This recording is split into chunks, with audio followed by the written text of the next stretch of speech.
ये है मेरी 2010 की टोयोटा फॉर्च्यूनर, लेकिन इसके अंदर पिछले 10 सालों से एक इलेक्ट्रिकल प्रॉब्लम है। देखिए ये गाड़ी कंप्लीट चल रही है, सब कुछ हो रहा है, लेकिन इसका जो इंजन कंट्रोल मॉड्यूल है, यानी कि जो इसका ECM है, उसके अंदर किसी न किसी वायर के थ्रू किसी सिग्नल की दिक्कत आ रही है। ये है गाड़ी का ECM। बेसिकली ये गाड़ी का दिमाग है। जितने भी सेंसर आपकी कार के अंदर लगे हुए आते हैं मॉडर्न गाड़ियों में, वो सारे सेंसर सारा डेटा इस ECM को भेजते हैं और ECM उन सेंसर के डेटा के बेस पे आपकी गाड़ी का इंजन की जो रनिंग है उसको डिसाइड करता है, यानी कि कितनी RPM रखनी है, कितनी पावर जनरेट करनी है, क्या आपकी गाड़ी की थ्रोटल पोजीशन है, वगैरह वगैरह। और शायद इस गाड़ी के अंदर कोई ना कोई वायर ऐसी है जिसकी वजह से इस ECM के पास ना तो प्रॉपर डेटा आ रहा है, जिसकी वजह से इसका इंजन कभी सही चला नहीं है पिछले 5 सालों में। और चैलेंज बस यही है कि मैं किसी मैकेनिक की मदद नहीं ले सकता। मैं आपको बता दूं कि मैं कोई प्रोफेशनल मैकेनिक नहीं हूँ। जितना भी काम है मैं आउट ऑफ प्योर पैशन और प्योर मतलब शौक के हिसाब से ही कर रहा हूँ। तो चलो इसका डिसमेंटलिंग हम स्टार्ट करते हैं। तो मैं आपको समझा देता हूँ थोड़ा बहुत कि इंजन हार्नेस बेसिकली क्या चीज़ होती है। तो जैसे कि ये एक इलेक्ट्रॉनिकली कंट्रोल्ड डीजल इंजन है। इलेक्ट्रॉनिकली कंट्रोल यानी कि बेसिकली जितने भी इस गाड़ी के पैरामीटर्स है वो सेंसर्स के थ्रू चलते हैं। जो वायरिंग इन सेंसरों से डेटा ECM तक पहुंचाती है, इस पूरी वायरिंग हार्नेस को हमको चेंज करना पड़ेगा। सो हमको इंटीरियर के अंदर डैशबोर्ड तो पूरा खोलना ही है, उसके बाद इंजन के अंदर भी कुछ डिसअसेंबली करनी पड़ेगी, जैसे कि ये इंटरकूलर है और थोड़ा बहुत यहाँ पर ये क्लिप आप जो देख सकते हो ये सब मुझे खोलनी पड़ेगी। सो ये कोई छोटा मोटा प्रोजेक्ट नहीं है, बट होपफुली मुझे ऐसा लगता है कि इतनी स्किल मेरे पास है कि इस काम को मैं कर सकता हूँ। सबसे पहले तो हमको क्या हार्नेस बाहर निकालनी पड़ेगी, उसके बाद फिर कहीं से ढूंढनी पड़ेगी कि हार्नेस एग्जैक्टली इंडिया में मिलेगी कहाँ।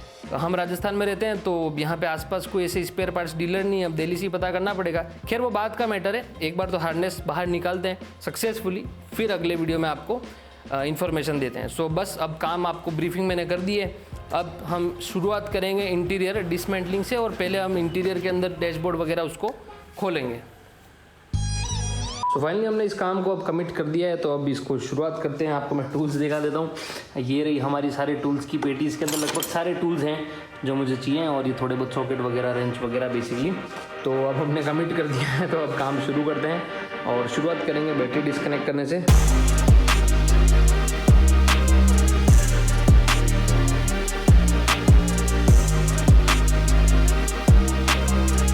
गाइस फर्स्ट स्टेप, बैटरी हमने सक्सेसफुली निकाल दी है और काफ़ी ज़्यादा ये काम चैलेंजिंग होने वाला है, बट चलो ठीक है। अब हम चलते हैं इंटीरियर की तरफ और अब जो है मेन डैशबोर्ड की डिसअसेंबली शुरू करते हैं। चलो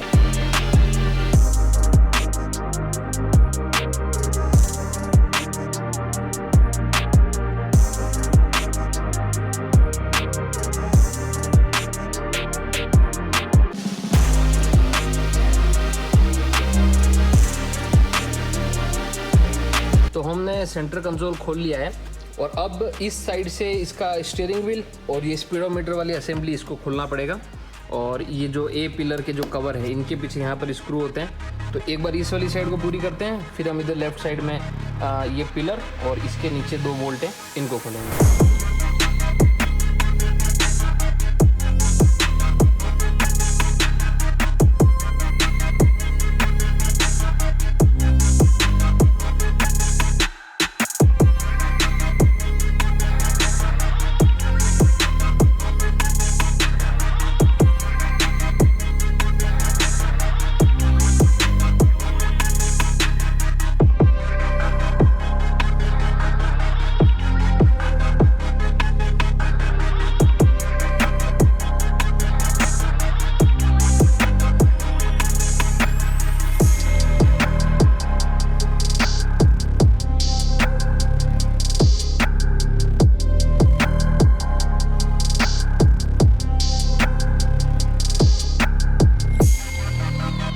सो डैशबोर्ड के ऊपरी हिस्से को खोलने में हम सक्सेस रहे हैं और फॉर्च्यूनर की ECM इस जगह आती है, जो ये पैसेंजर कंपार्टमेंट है उसका जो ग्लव बॉक्स है इसके पास में, और यहाँ पर आपका ECM और आपका टर्बो कंट्रोलर जो है दोनों प्लेस्ड है, और इनके पास से ही फायरवॉल के अंदर इंजन कंट्रोल की सारी वायरिंग जाती है।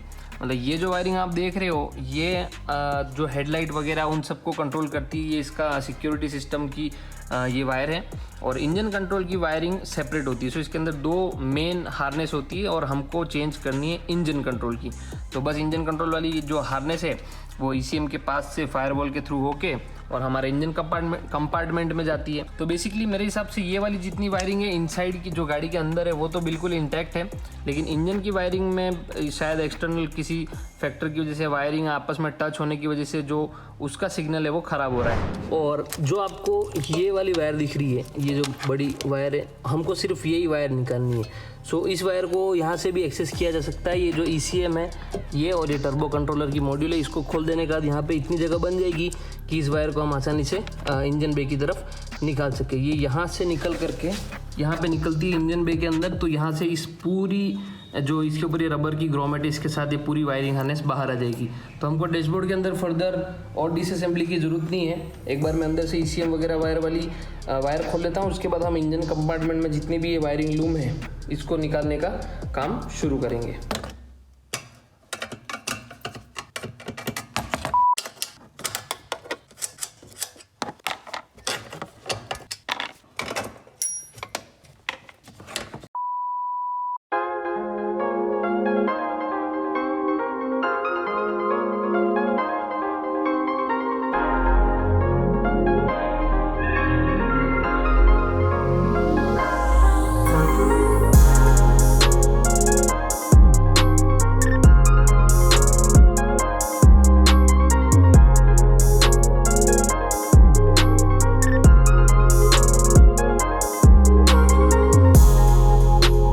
सो अभी थोड़ा मैं आपको अपडेट दे देता हूँ। ये जितनी भी वायर आपको दिख रही है ये सारी एक्स्ट्रा एक्सेसरीज़ की है। एक्स्ट्रा एक्सेसरीज़ यानी कि जो आपके ग्रिल लाइट हैं और इन सब की, तो इसको भी मैंने डिस्कनेक्ट कर लिया क्योंकि मुझे वैसे भी इस हार्नेस को रिपेयर करना ही है, मतलब रिप्लेस करना ही है। तो इन सबको मैंने अभी काट दिया है और अब हम जो है यहाँ से वायरिंग डिस्कनेक्ट करते हुए चलेंगे और मेन लूम यहाँ तक इस यहाँ तक लेकर के आएंगे इस लूम को। और इसके बाद ये इंजेक्टर की वायरिंग और कैम पोजीशन सेंसर की नीचे और यहाँ पर जो मैप सेंसर है इस वायर को, इस इंटरकूलर को हमको खोलना पड़ेगा, उसके बाद ये खुलेगी। तो मैं तो देख रहा हूँ कि पहले यहाँ से हम इस एरिया से सारा डिस्कनेक्ट कर लेते हैं, उसके बाद जो है हम यहाँ से इसको लेते हुए यहाँ से इसको निकाल देंगे बाहर की तरफ। तो चलो अब आगे का टाइम लैप्स स्टार्ट करते हैं।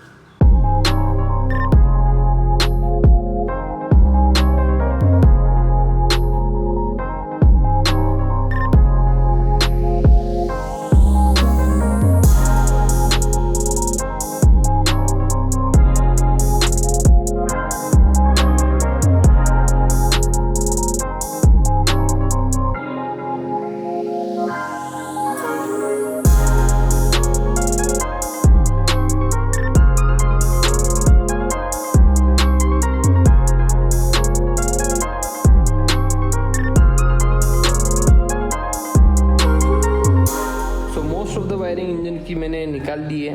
अब हमको मेन जो इंजेक्टर के 4 कपलर हैं उसकी, मैप सेंसर की, आपके ऑल्टरनेटर और टर्बो की जो कंट्रोल मोटर की जो वायरिंग है उसको निकालना है। टर्बो मोटर की वायरिंग मैं आपको बता देता हूँ। देखिए आप देख सकते हो यहाँ पे ये जो मोटी वायर है ये जा रही है, ये इंजन के नीचे से होकर के और फिर ये यहाँ आ रही है आपके टर्बो के ऊपर।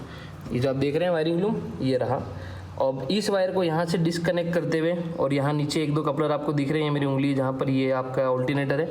ऑल्टरनेटर के कपलर 1-2 कपलर यहाँ से और यहाँ से इस वायर को इंजन के नीचे से होते हुए निकाल के और इधर निकालना पड़ेगा, जिससे कि हमारी ये की वायरिंग पूरी डिसमेंटल हो जाएगी। और मैप सेंसर और इंजेक्टर की वायरिंग तो यहाँ ऊपर से डिस्कनेक्ट हो जाएगी, जैसे आप देख सकते हैं यहीं से। तो अब मुझे इंटरकूलर खोलना पड़ेगा और फ्रंट से अब जो है इस वायरिंग को फिनिश कर देते हैं।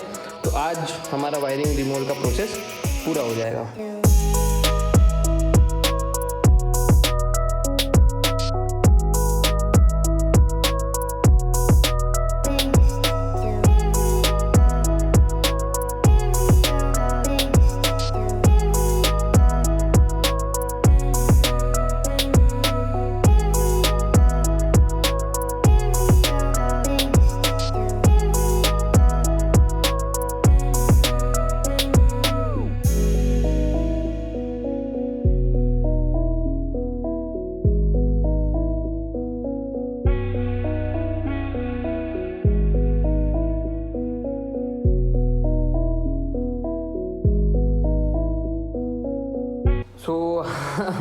after finally a lot of मेहनत मशक्क़त later we have successfully got the harness out। और अभी कुछ इस प्रकार का मंज़र है यहाँ पर, जैसे कि आप देख सकते हैं काफ़ी कुछ सामान मुझे खोलना पड़ा है और इंजन पे अभी कुछ इस टाइप से। Now we have to source new engine harness, यानी कि ब्रांड न्यू तो खैर वैसे भी नहीं मिलेगी, पर I have to source a new second hand one.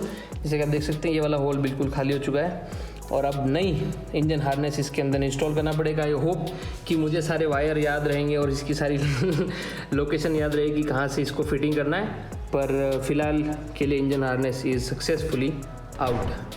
तो जैसा कि आप लोगों ने देखा, हम लोग फॉर्च्यूनर के अंदर से इंजन कंट्रोल हार्नेस को निकालने में सक्सेसफुल रहे। इस वीडियो को वैसे एक्चुअली मुझे सिंगल पार्ट में अपलोड करना था, लेकिन इसकी इंजन हार्नेस ढूंढना मेरी थोड़ी सी सोच से थोड़ा सा ज़्यादा डिफ़िकल्ट काम हो रहा है, क्योंकि काफ़ी जगह मैंने ऑलरेडी पूछा है और कहीं पर भी ये इंजन हार्नेस मैनुअल गाड़ी के लिए अवेलेबल नहीं है। हालांकि एक दो जगह अहमदाबाद के कुछ डीलर हैं स्क्रैप यानी जो सेकेंड हैंड स्पेयर पार्ट्स में डील करते हैं एक्सीडेंटल गाड़ियों का, उनके पास एक दो जनों ने बोला है कि शायद उनके पास हो सकती है। तो जैसे ही मेरे पास नई इंजन हार्नेस आ जाएगी मैं इस वीडियो का सेकंड पार्ट अपलोड कर दूंगा। इस वीडियो के लिए फ़िलहाल इतना ही, and I will catch you guys with a new video very soon. और तब तक आप चैनल पे सपोर्ट इसी तरीके से बनाए रखिए। तुषार अंगात साइनिंग आउट।